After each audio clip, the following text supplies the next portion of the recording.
Hi. Great. I think I made a mistake and erased chapter 8. So here, let's do chapter 8 again. Rob acquires new powers.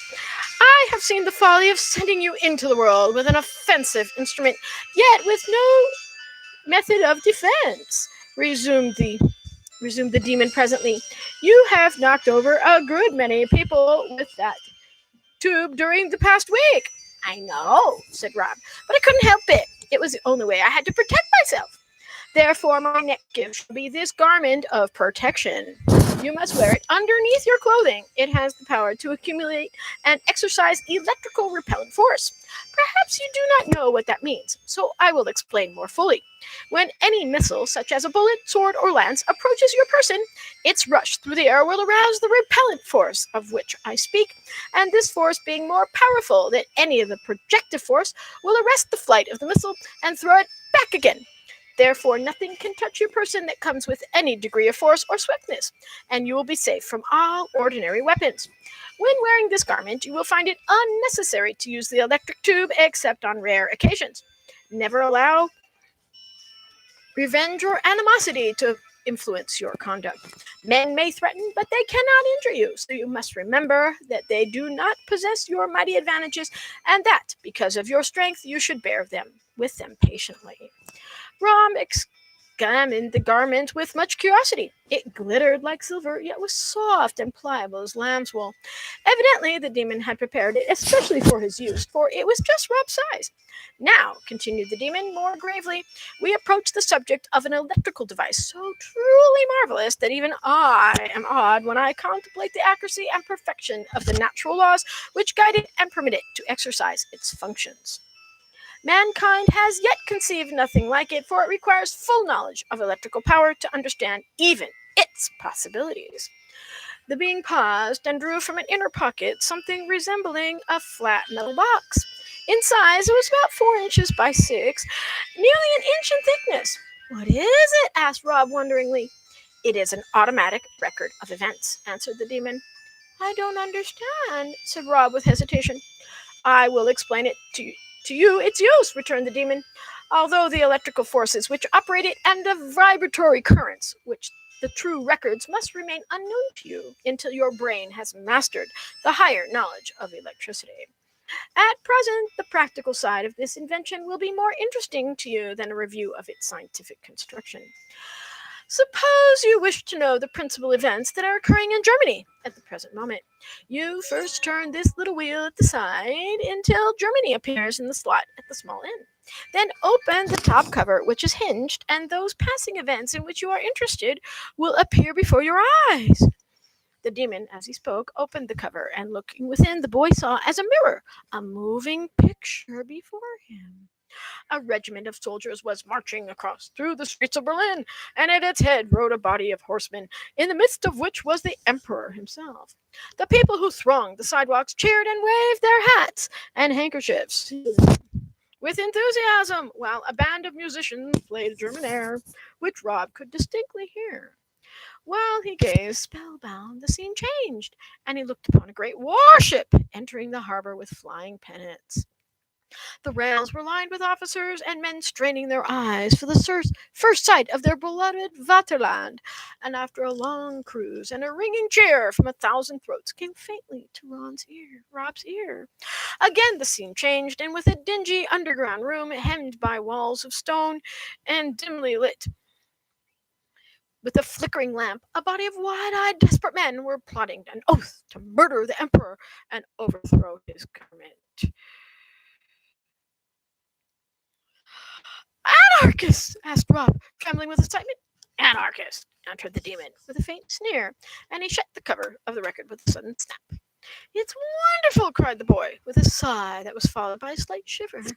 The record is indeed proof within of the marvelous possibilities of electricity.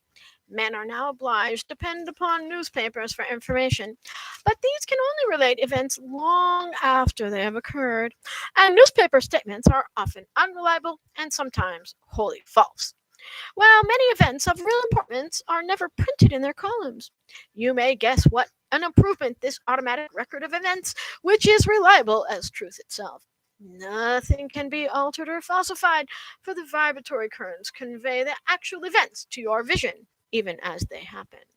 But suppose, said Rob, that something should happen, important should happen while I'm asleep, or not looking at the box. I have called this a record, replied the demon, and such it really is, although I have shown you only such events that are as are in the process of being recorded. By pressing this spring, you may open the opposite cover of the box, where all events of importance that have occurred throughout the world during the previous 24 hours will appear before you in succession. You may thus study them at your leisure.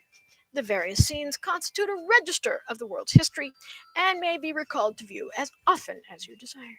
It's like knowing everything, murmured Rob, deeply impressed, for perhaps the first time in his life. It is knowing everything, returned the demon, and this mighty gift I have decided to entrust to your care. Be very careful to whom you permit to gaze upon these pictures of passing events, for knowledge may often cause great misery to the human race. I'll be careful, promised the boy, as he took the box reverently into his own hands. The third and last gift of the present series, resumed the demon, is one no less curious than the record of events, although it has an entirely different value. It is a character marker. What's that? Inquired Rob. I will explain. Perhaps you know that your fellow creatures are more or less hypocritical. That is, they try to appear good when they are not, and wise in reality when they are foolish. They will tell you they are friendly when they positively hate you, and try to make you believe they are kind when their natures are cruel. This hypocrisy seems to be a human failing. One of your writers has said with truth that among civilized people, things are seldom what they've seen. I've heard that, remarked Rob. On the other hand, continued the demon, some people with fierce countenances are really kindly by nature, and many who appear evil are in reality honorable and trustworthy.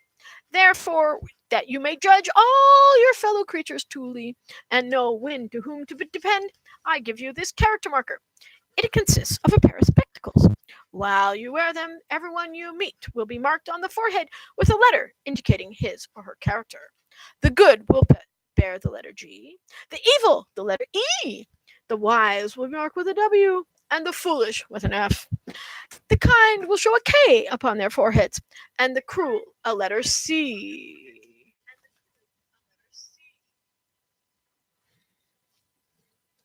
And these are also electrical in their construction? Asked the boy as he took the spectacles. Certainly. Goodness, wisdom, and kindness are natural forces, creating character. For this reason, men are not always to blame for bad character, as they acquire it unconsciously. All character sends out certain electrical vibrations, which these spectacles concentrate in their lenses and exhibit to the gaze of their wearer, as I've explained. It's a fine idea, asked the boy. Who discovered it? It is a fact that has always existed, but is now utilized for the first time. Oh, said Rob. With these gifts, the ones who you acquired and the ones you acquired a week ago, you are now equipped to astound the world and awaken mankind to a realization of the wonders that may be accompanied by natural forces. See that you employ these powers wisely in the interests of science, and do not forget your promise to exhibit your electrical marvels only to those who are most capable of comprehending them.